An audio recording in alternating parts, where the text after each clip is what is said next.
Why are you so thin? Why are you so fat? Why do you look like this? And why do you look like that?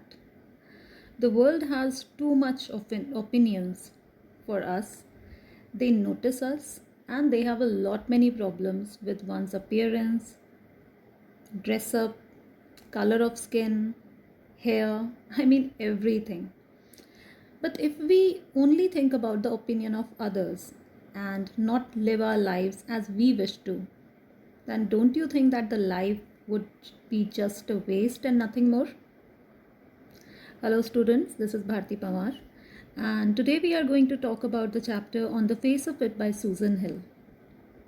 And yes, what I was saying, that the world has too much of an opinion about everybody and everything. They have a problem if you're wearing a short skirt. They have a problem if you are overweight. They have a problem if you have a thin leg. And they have a problem if you have a burnt face. But nothing should stop you.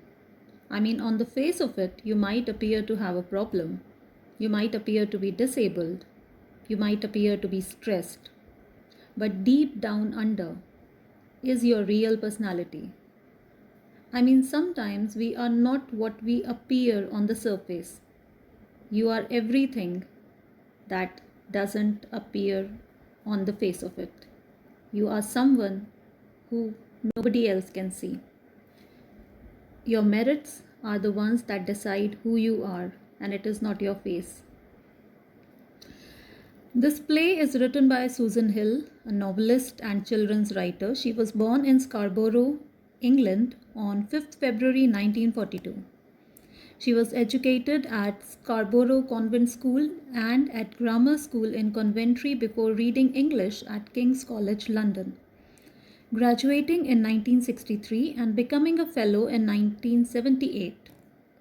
Her first novel, The Enclosure, was published in 1961 when she was still a student.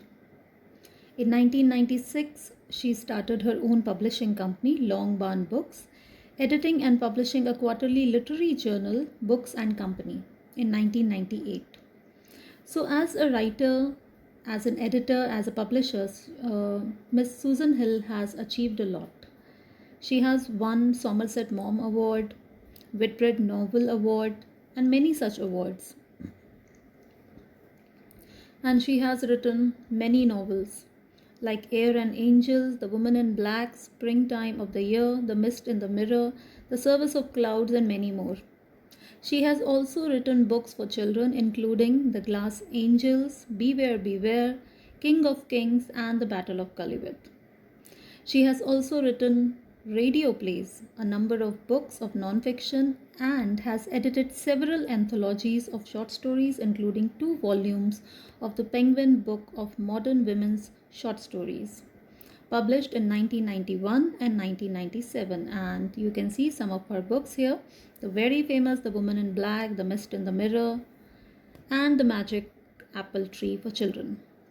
Coming to this chapter, on the face of it, it's a phrase. The title is basically a phrase which is used when you are describing how a situation seems on the surface. Like, on the face of it, it seems like a bargain, but I bet there are hidden costs. The story seems simple on the face of it, but it's really pretty complicated. So that's what I was talking about.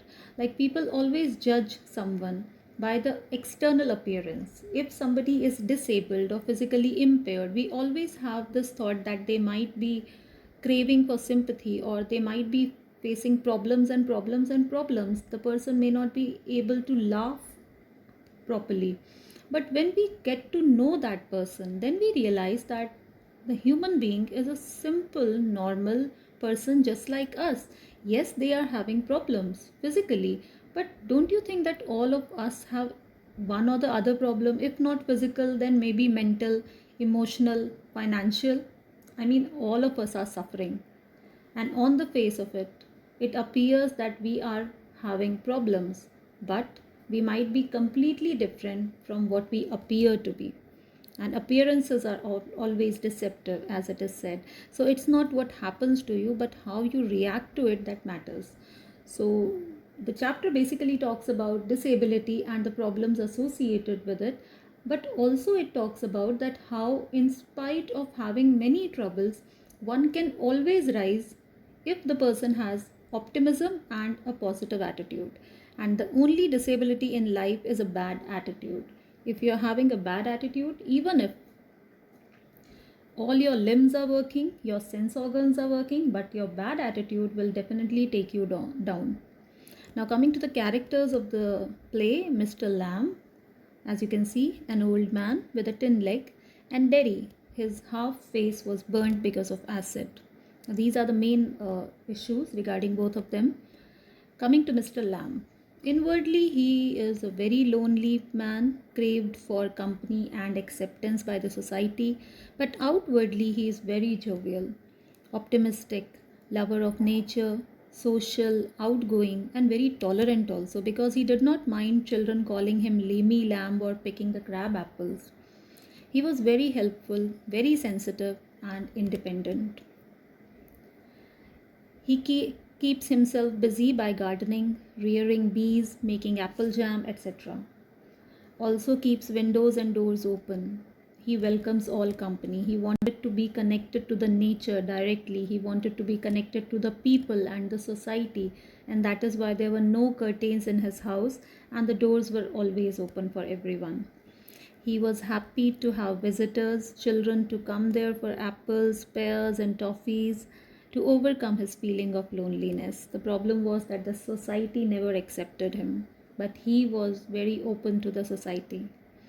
Now, coming to Derek was a young boy of 14. He was a quiet, shy, and defiant boy. Defiant is impolite. One side of his face was totally burnt by acid. He was a victim of an inferiority complex. Derry lives in a cocoon of complexes due to his burnt face. He has isolated himself, he doesn't mix up easily with other people, considers his burnt face an unpleasant sight, and always thought that people were afraid of him. Ignored by others or has to face curious looks, glances, and questions. He feels awkward and abnormal and always have that sense of isolation and unkind comments he would notice. He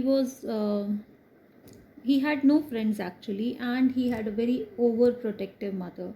So this boy, if you can see clearly that how different both the characters are, and when two polar opposites come together in a confined place like that garden, and one is an out and out optimistic and the other one is an out and out pessimistic, both of them when strike a conversation, then let us see what happens, whether one influences the other, the older one the younger one, or whether the younger one will influence the older one.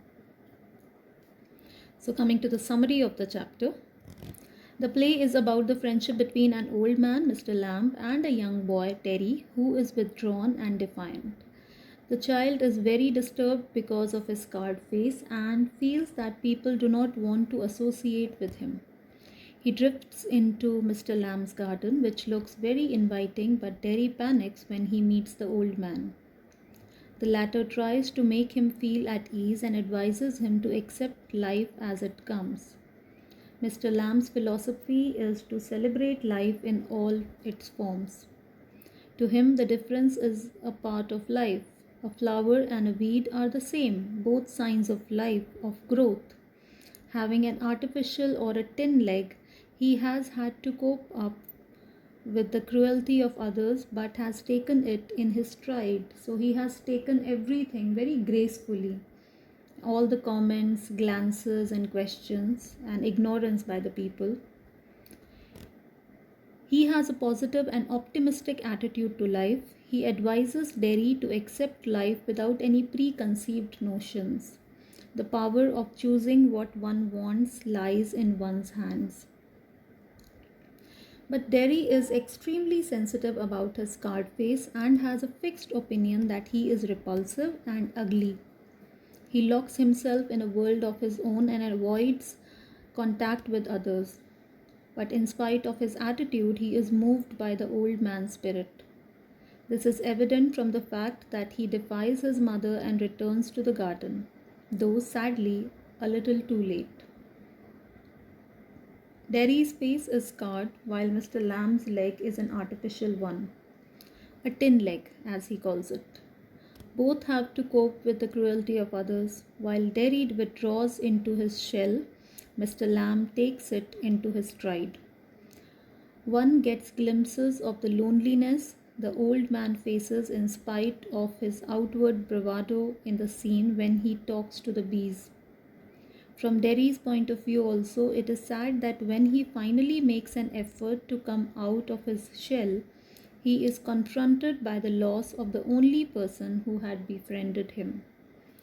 So, as you can see, that Derry and Mr. Lamb are two very different people. They have different ideologies, but Mr. Lamb definitely had a huge impression on Derry's mind, and he taught Derry to be positive about life, to take life as it is, but also improve oneself by using all the other parts of the body.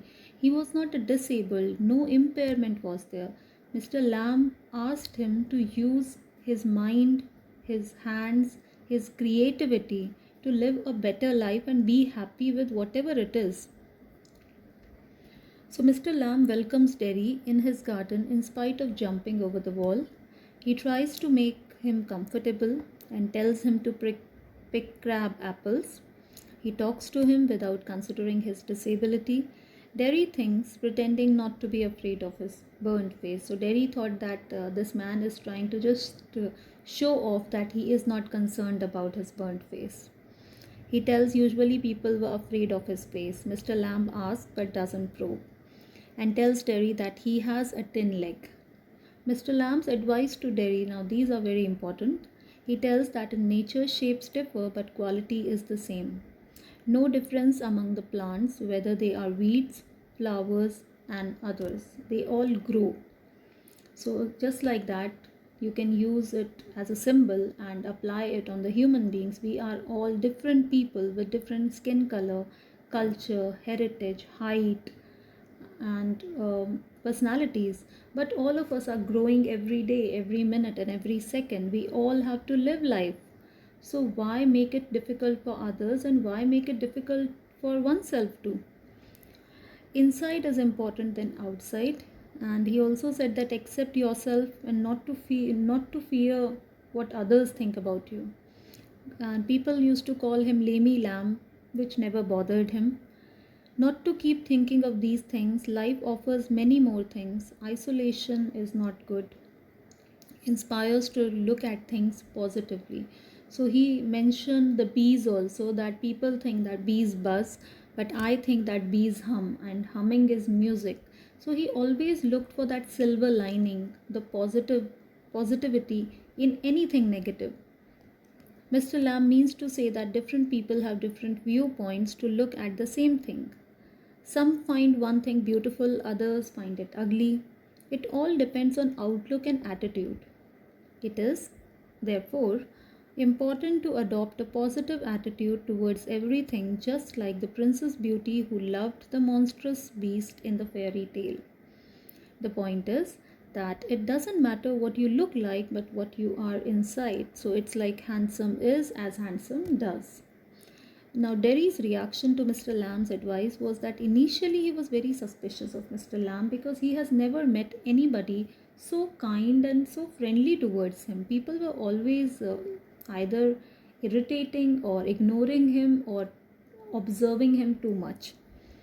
He never had anybody to talk and understand about his own feelings. He did not believe that that Mr. Lamb did not find him ugly. But later he was fascinated by Mr. Lamb's talk. He was motivated and drawn towards him. Mr. Lamb taught him that you cannot keep on hating the world. Hatred is more dangerous than a bottle of acid. Acid only burns you from outside, but hatred burns you from inside. And Mr. Lamb also told him that people are not afraid of you as in the entire human being, the personality. They might be afraid of your burnt face, but that is not you. Do not let your half burnt face define you. You are something that is inside. The moral of the play is very loud and clear. The physically disabled should focus on the brighter side of life and not to brood over the shortcomings. The society should accept them as they are and expand their social interactions. In this way, they can fight out the loneliness, depression, and disappointment. So, yes, if somebody is suffering physically due to a physical disability or impairment, they definitely have a different life than what normal people have. But what we can provide to them is a sense of combining, a sense of interaction, a sense of equality. I mean, they do not always want your sympathy, they do not always want your ignorance and isolation, they want equality. And when we talk about equality, you must understand how to treat people equally despite every difference that they have. So, as Winnie the Pooh says in a very simple life, that life is a journey to be experienced, not a problem to be solved. So, everybody is living a life, everyone has a problem, bigger, smaller problems. We face them every day. But it's not a problem to be solved. Do not take life like that. Have a positive attitude, have a great attitude towards life. You have to fight, yes, but then you have to live also. So experience it like a journey. And there may be rocks, there may be problems, you might get hurt in between, but keep going. Just enjoy life. After all, you get it once. So, with this, I'll close it for now. I think that you will get the message of the play loud and clear.